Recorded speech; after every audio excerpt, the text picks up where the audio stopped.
This is one of the scariest Reddit stories you will ever hear.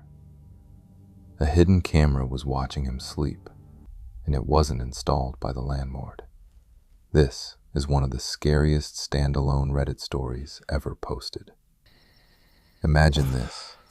You're 27, freshly divorced, completely broke after moving across the country for a new job in suburban Ohio.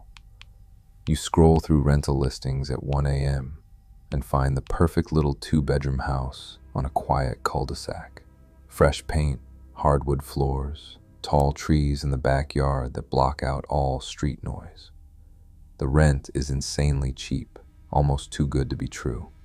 The landlord, an older guy named Mr. Harlan, meets you there the same day. He seems friendly, mentions the previous tenant left suddenly, but says nothing about problems. You sign the lease on the spot and move in that weekend. The first 3 days feel like heaven. No noisy neighbors, no traffic, just peaceful silence. You unpack, set up your gaming personal computer, and finally sleep through the night for the first time in months. Everything is normal until the fourth night. But that was just the beginning. You're lying in bed, scrolling on your phone when you notice it. A small black security camera mounted high in the far corner of the ceiling, pointed straight at your bed. The lens is dark and glossy, like an unblinking eye. You never saw it in the listing photos, and you definitely didn't install it.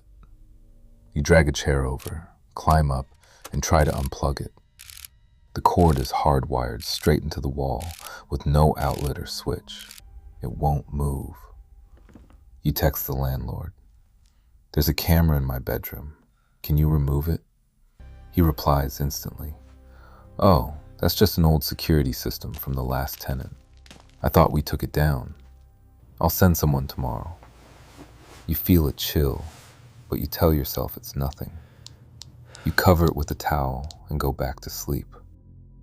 What happened next made it worse. That night, at exactly 2:47 a.m., your phone vibrates. A notification from an app you've never downloaded, CamGuard Live. The message reads, "Live view active. Someone is watching." Your heart slams in your chest. The camera light, which was off, is now glowing a steady red. You open the app and see a live feed of your own bedroom, but you're still lying in bed asleep, eyes closed, breathing slow. Except you're wide awake, staring at the screen.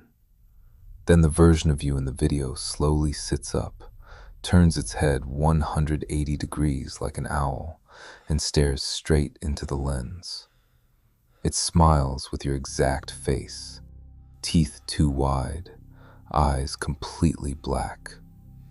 He should have left that night, but he didn't. You drop the phone and scream. When you look back, the feed is normal again. You're gone from the bed. The camera is dark. The towel you used to cover it is now neatly folded on the floor. You spend the rest of the night on the couch with every light blazing, phone clutched like a weapon. At dawn, you rip the towel off again and stare at the camera. Nothing. You try calling the landlord, straight to voicemail. But that was just the beginning. The second night, you've barely slept. At exactly 2:47 a.m., the red light clicks on again. This time, a whisper comes from the tiny speaker in the camera. Soft, calm, almost loving. "Hey, don't look behind you." Your blood turns to ice. You spin around. The room is empty. The whisper returns, even closer, like warm breath on your ear, even though you're 10 feet away. "I said, don't look behind you." What happened next made it worse. You grab your phone and run to the living room, locking the bedroom door. You open the app. The feed shows the bedroom completely empty, except for a shadow standing exactly where the camera is mounted. The shadow has your exact height, your exact posture. It slowly raises one hand and waves. He should have left that night, but he didn't. You spend the night in your car in the driveway, engine running, doors locked. Sunrise finally comes. You reach the landlord. His voice shakes. Look, the last tenant had issues. Paranoid. Said the camera helped him feel safe. I thought we removed it. I'll come by today. When he arrives, he looks pale, avoids your eyes, climbs the chair, fiddles for 30 seconds and says, "It's dead now." But as he drives away, you notice the red light is still faintly glowing behind the lens. But that was just the beginning. By the third night, you're running on pure adrenaline and coffee. You've covered the camera with thick layers of duct tape. You've also set your phone on the nightstand, recording the feed. At 2:47 a.m., the tape peels off by itself and flutters to the floor. The red light blinks once, twice, then stays on. The whisper is no longer from the speaker. It's right beside your ear, warm breath brushing your skin. I've been here longer than you think. What happened next made it worse. You feel cold fingers graze the back of your neck. You whirl around. Nothing. But the air smells like your own cologne mixed with something metallic. On the phone screen, the live feed shows you sleeping peacefully, while a second version of you stands directly behind the bed, leaning over your body, whispering the same words into your ear. He should have left that night, but he didn't. The fourth night, you decide to fight. You buy a cheap hammer from the hardware store and wait in the bedroom with every light on. At 2:47 a.m., the red light turns on. Before the whisper starts, you swing the hammer with all your strength. The lens shatters. Plastic and glass explode everywhere. For 1 second, you feel victorious. But that was just the beginning. Then the whisper comes from inside the broken camera, clear and amused. That won't stop me. I'm not in the camera anymore. The temperature in the room drops 10 degrees. The closet door, which you had closed and locked, slowly creaks open. From the darkness, you see a pair of eyes. Your own eyes, but completely black and unblinking. The figure steps out. It looks exactly like you. Same clothes, same haircut, same small scar on your left cheek from when you were 12. But its movements are wrong. Too smooth, too perfect, like a puppet with flawless strings. It smiles that same too wide smile and says in your exact voice, "I've been waiting for you to come home." He should have left that night, but he didn't. You swing the hammer again. It passes straight through like smoke.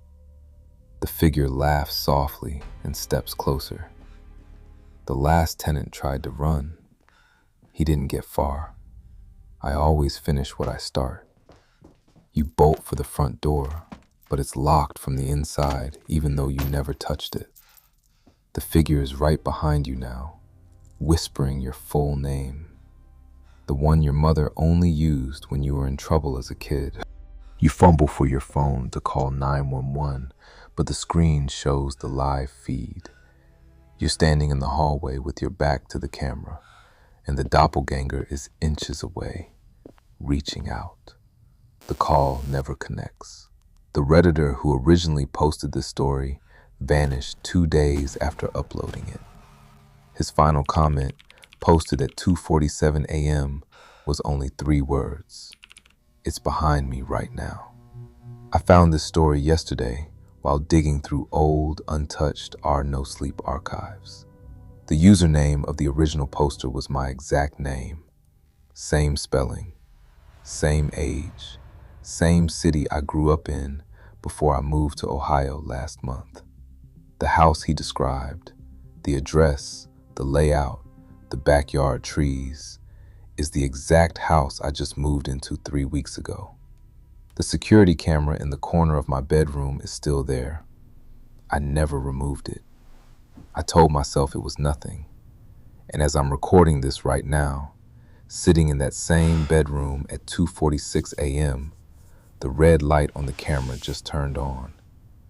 I can hear soft breathing behind me. I'm not going to look. This story has no monsters, no ancient evil, no supernatural excuses that let you feel safe. It's just a cheap house, everyday technology, and something that learned to wear your face. That's why it's one of the most disturbing things ever posted on Reddit, because the horror isn't hiding in the woods. It's already inside your home, watching you sleep, learning your voice, waiting for the perfect moment. Why does this hit so hard in 2026? 3 reasons. First, pure psychological dread. No jump scares, no gore, just slow, night-by-night paranoia that makes you question reality itself. That's why people stay until the very end. Second, it's terrifyingly relatable. Security cameras, smart home apps, hidden devices, we all have them now. This story takes that normal technology and turns it against you in the most intimate way possible. Third, the final twist, that the narrator is living the exact same story right now. Blurs fiction and reality so perfectly that thousands still search for the original poster every year. If this story messed with your head even a little, smash that like button and comment right now. I check my camera, or I'm never sleeping again. I read every single one. I'll be dropping more standalone Reddit horrors like this every week. Each one scarier and more personal than the last. Right now, drop in the comments. What would you do if you found that camera in your own bedroom tonight? Would you smash it, run, or pretend you didn't see it? Don't forget to subscribe and turn on notifications, because the next story might be about something already waiting in your house right now.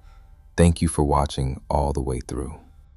And remember, if you ever wake up at exactly 2:47 a.m. and hear a whisper, don't look behind you.